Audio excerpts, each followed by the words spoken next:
আসসালামু আলাইকুম প্রিয় দর্শক, সবাই কেমন আছেন? আশা করছি সবাই ভালো আছেন।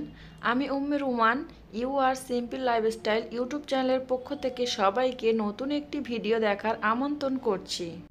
যারা আমার ভিডিওটি দেখা শুরু করেছেন, প্লিজ ভিডিওটিতে একটি লাইক দিয়ে ভিডিওটি কন্টিনিউ করবেন। শুরুতে আপনাদেরকে দেখিয়েছি দেশি মুরগি জবাই করেছে আমার মায়ের পালা দেশি মুরগি জবাই করেছে আমার মা এবং ভাই। বড় আপু চলে গিয়েছে। আমি আমার মাকে বললাম কোনো নাস্তা বানাতে হবে না, আগের দিনের মুরগির মাংসের পকোড়া ছিল আর পাঁপড় ভাজা করা হয়েছে, শসা পেঁয়াজ টমেটো চানাচুর সব কিছু দিয়ে মুড়ি মাখিয়ে খাওয়া হবে, সাথে চা প্যাডিস। তো এই সব দিয়ে আজকের সকালের নাস্তাটা সেরে নেওয়া হবে। আমার মা চাইছিল অন্য কিছু নাস্তা বানিয়ে আমাদেরকে দেবে, তো আমি বারণ করাতে আমার মা বলল তুমি যা চাইছো তাই খাও, কোনো অসুবিধা নেই। তো আমার দুই ভাই দুই ছেলে এবং আমার হাজবেন্ড আমি সবাই মিলে একসঙ্গে মুড়ি মাখা খাচ্ছি। সবাই মিলে একসঙ্গে মুড়ি মাখা খাওয়ার মজাটাই আলাদা। যতই আমরা একা একা মুড়ি মাখা খাই না কেন, ওটা কিন্তু একদমই ভালো লাগে না। তো সবাই মিলে খুবই এনজয় করে মুড়ি মাখা খেয়ে নিয়েছি। এখন চা আর প্যাডিস খেয়ে নেব। সকালের নাস্তা করে নিয়েছি আমরা সবাই মিলে। আমার মা হালকা পাতলা খেয়েছে, খেয়ে মুরগিটা পরিষ্কার করে দিয়েছে আর আমি বললাম মুরগিটা আমি কাটবো। তো আমার মা আমাকে কাটতে দিল। চিংড়ি মাছ এনেছে, আরও অনেক কিছু রান্না বান্না করবে, সেগুলো আমার মা রেডি করছে আর আমি মুরগিটা একটু কাটাকাটি করে নেব আর সেই সুযোগে আপনাদের সঙ্গে ভিডিও শেয়ার করব। আমি তো আমার মায়ের বাড়িতে স্ট্যান্ড নিয়ে যাইনি, কিন্তু আমার ছোট ভাইকে কন্টিনিউ ক্যামেরা অন করার জন্য বলে দিয়েছি। আমার ছোট ভাই আমার কথা মতো ক্যামেরা করেছে। দেশি মুরগি খেতে খুবই ভালো লাগে, কিন্তু পরিষ্কার করতে অনেক কষ্ট। তো আমার মা পরিষ্কার করে দিয়েছে আর আমি শুধু জাস্ট কেটে নিচ্ছি। এই দেশি মুরগির সাইজটা খুবই বড় নয়, মিডিয়াম সাইজের, মানে ছোট বললেই চলে আর কি। আসলে আমার মা মুরগি পুষেছিল আর মুরগিগুলো এখন অনেক ছোট ছোট, যার কারণে দুইটা দেশি মুরগি এনে আমাদের জবাই করে খাইয়েছে। আর আমার মায়ের হাতের পোষা মুরগি আমাদের খাওয়াতে চাইছে আর মুরগিগুলো অনেক ছোট ছোট, তার মধ্য থেকে একটা বড় মুরগি দেখে জবাই করে দিয়েছে। আর এই যে মুরগিটা কাটা হয়ে গেছে, ধোয়াও হয়ে গেছে। ধুয়ে নেওয়া মুরগির মাংসের মধ্যে এখন আমি দিয়ে দিলাম লবণ, তারপরে দিয়ে দিয়েছি হলুদ গুঁড়ো, আদা রসুন পেস্ট একটু বেশি পরিমাণে দিয়েছি, সাথে দিয়েছি লঙ্কা গুঁড়ো আর একটু লেবুর রসও দিয়ে দিচ্ছি। তো যা কিছু মশলা দেওয়ার ওই মশলাগুলো দিয়ে আমি হাত দিয়ে ম্যারিনেট করে নেব। আমার বড় ভাইটা আমার থেকে 1.5 বছরের ছোট, তো আমি যা কিছু করব সে আমার সাথে সাথে হেল্প করবে। তো এই যে আমি মুরগিটা মাখাচ্ছি, আমার বড় ভাইও মাখানো শুরু করে দিয়েছে। যখন মুড়ি মাখাচ্ছিলাম তখন সেও মাখানো শুরু করে দিয়েছিল। তো আমি যা কিছু করব সে তাই করতে চাইবে। আসলে আমরা দুইজনে খুবই এনজয় করতাম মায়ের বাড়িতে। আমার বিয়ে হয়ে যাওয়ার পর থেকে আমার ভাইটা একা হয়ে গিয়েছে আর ছোট ভাই তো পড়াশোনার জন্য অনেক দূরে থাকে। মুরগির মাংসটা ম্যারিনেট করে নিয়েছি, আমার মায়ের কাছে দিয়ে দিয়েছি, আমার মা রান্নাটা করে নেবে। আমার মা বলল তুমি জালি পরোটার জন্য রেডি করতে যদি পারো তাহলে রেডি করে দাও, আমি রান্না বান্না করছি। আমার মায়ের কাছে বললাম হ্যাঁ হ্যাঁ আমি পারবো, আমার কাছে বলে দাও না কি কি করতে হবে, আমি সব করে দেব। তো আমার মা যেমন যেমন বলেছে আমি ঠিক তেমন তেমন করছি। এই যে প্রথমে আমি ময়দাটা চেলে নিচ্ছি। তো ময়দা দিয়েছি, তারপরে চালের গুঁড়া দিয়েছি, ওটাও চেলে নিয়েছি, সাথে একটু লবণ দিয়েছি, দুইটা ডিম আমি দিয়ে দিয়েছি আর দুধ আগে থেকে গুলিয়ে নিয়েছিলাম ওটাও এর মধ্যে দিয়ে দিয়েছি। এখন এর মধ্যে একটু রিফাইন তেল দিয়েছি, দিয়ে আমি চামচ দিয়ে ফেটে নিচ্ছিলাম।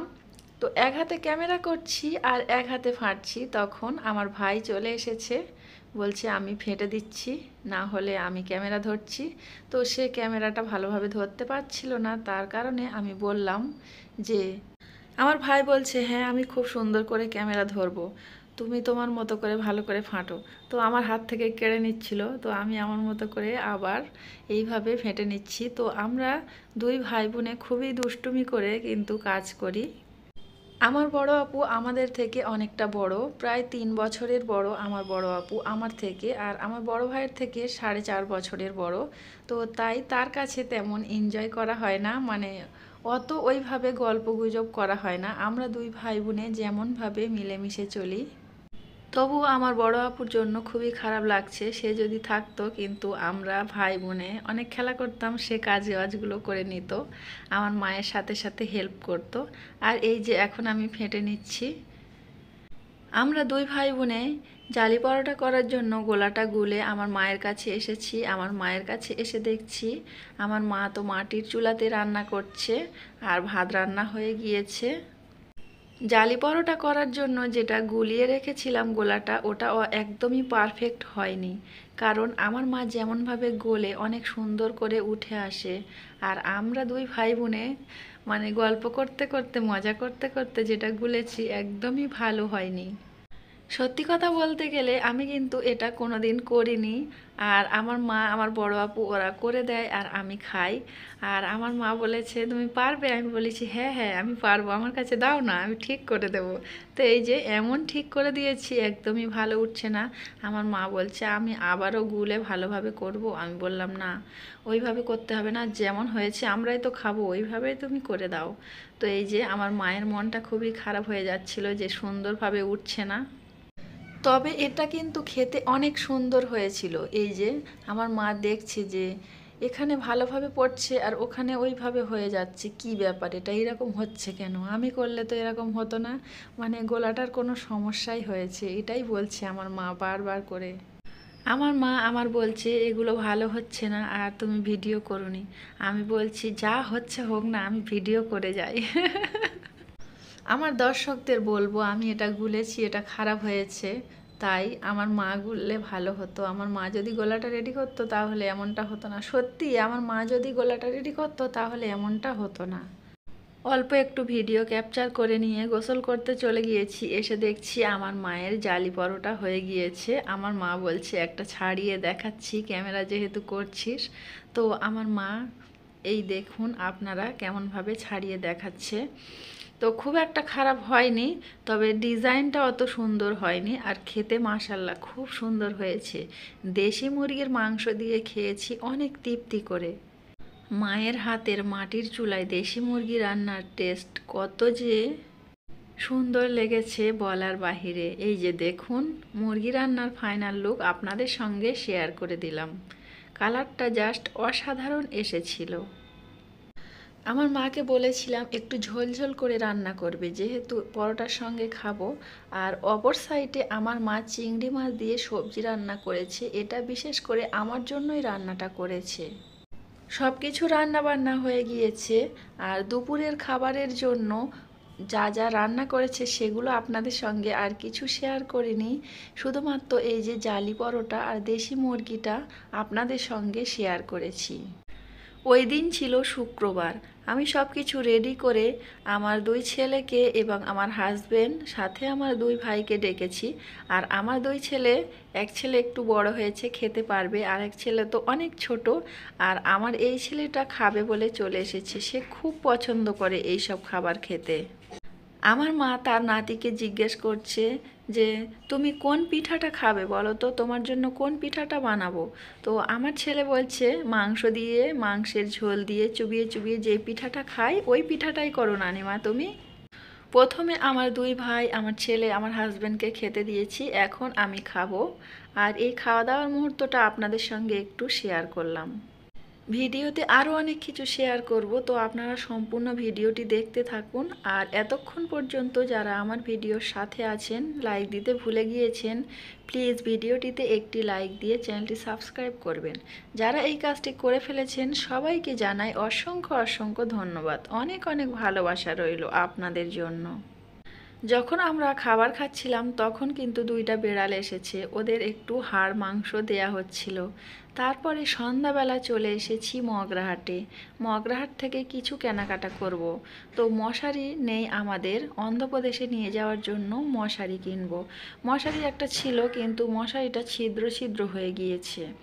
আর দুটো একটা ওড়না কিনব। তো এখান থেকে এই তিনটে ওড়না নিয়েছি। তো ওড়না তিনটা খুবই ভালো লাগছিল। আমার মা তার দুই নাতিকে নিয়ে খেলা করছে। আমি আর আমার হাজবেন্ড চলে এসেছি মগরাহাটে। তো মগরাহাট থেকে কেনাকাটা করেছি খুবই অল্প পরিমাণে, আর এখানে স্পেশাল ফুচকা পাওয়া যাচ্ছে। তো ওই ফুচকা খাওয়ার জন্য চলে এসেছি। আমি খেতে চাইছিলাম না, আমার হাজবেন্ড বলছে খেয়ে দেখা যাক কেমন টেস্টি হয়। তো খুব ভিড় হয়েছে এখানকার ফুচকার, বিভিন্ন রকম কোয়ালিটির ফুচকা আছে কিন্তু। তো আমার হাজবেন্ড ফুচকা খেয়েছে, সাথে বলছে মিষ্টি দই এইসব খাবো, কারণ অন্ধ্রপ্রদেশে গিয়ে আর ওইসব পাওয়া যায় না। অন্ধ্রপ্রদেশে শুধুমাত্র টক দই পাওয়া যায়। তো আমার হাজবেন্ড খাচ্ছে, আমি বললাম আমি খাবো না। তো দোকানদার 2টা চামচ দিয়েছে যদি আমি খাই তার জন্য। আর এদিকে এসে দেখছি আমার মা হাত ঝাড়া পিঠা করছে। দুপুরে জালি পরোটা করেছিল, আমার মায়ের পছন্দ হয়নি, তার জন্য আমার মা আরও একবার করতে চেয়েছিল। তো আমি বললাম আমাদের হাতে আর সময় নেই, তো হাতজাড়া পিঠাটা খাওয়া হয়নি, আর যেহেতু দেশি মুরগির মাংস আছে তাহলে তুমি হাতজাড়া পিঠা করবে রাতের বেলা। তা আমার মা এই যে রাতের বেলা হাতজাড়া পিঠা করছে। আমরা মগরাহাট থেকে এসে দেখছি আমার মা কিন্তু শুরু করে দিয়েছে, সে একাই গুলে একাই রেডি করছে, আর মাটির চুলাতে করেনি, গ্যাস ওভেনে করে নিচ্ছে। আমি দৌড়ে এসে আগে ভিডিও ক্যাপচার করে নিয়েছি আপনাদের সঙ্গে শেয়ার করার জন্য। যখন আমরা মায়ের পেটে থাকি তখন যতটা যত্ন আদর আপ্যায়ন করে আমাদেরকে রাখে, আর মায়ের পেট থেকে বড় হওয়া থেকে সব কিছু মায়ের দায়িত্ব অনেক। মায়ের ভালোবাসা কোনো দিক থেকেই কম হয় না। আমার মা চাইছে যে আমার মেয়ে অন্ধ্রপ্রদেশে চলে যাবে, আর কি কি খাওয়ানো বাকি আছে আর তাই রান্না করব। তো আরও যেহেতু একদিন আছি, তো কি কি রান্না করবে না করবে সব কিছু আপনাদের সঙ্গে শেয়ার করব। আজকের হাতজাড়া পিঠা এবং দেশি মুরগির মাংস খেতে খেতে আপনাদের কাছ থেকে বিদায় নেব। পুরো ভিডিও জুড়ে অনেক কথা বলেছি, কথার মধ্যে যদি কোনো ভুল বলে থাকি তাহলে ক্ষমা দৃষ্টিতে দেখবেন। পরবর্তী ভিডিও দেখার আমন্ত্রণ জানিয়ে এবং সবাইকে সুস্বাস্থ্য কামনা করে আজকের বিদায় নিলাম।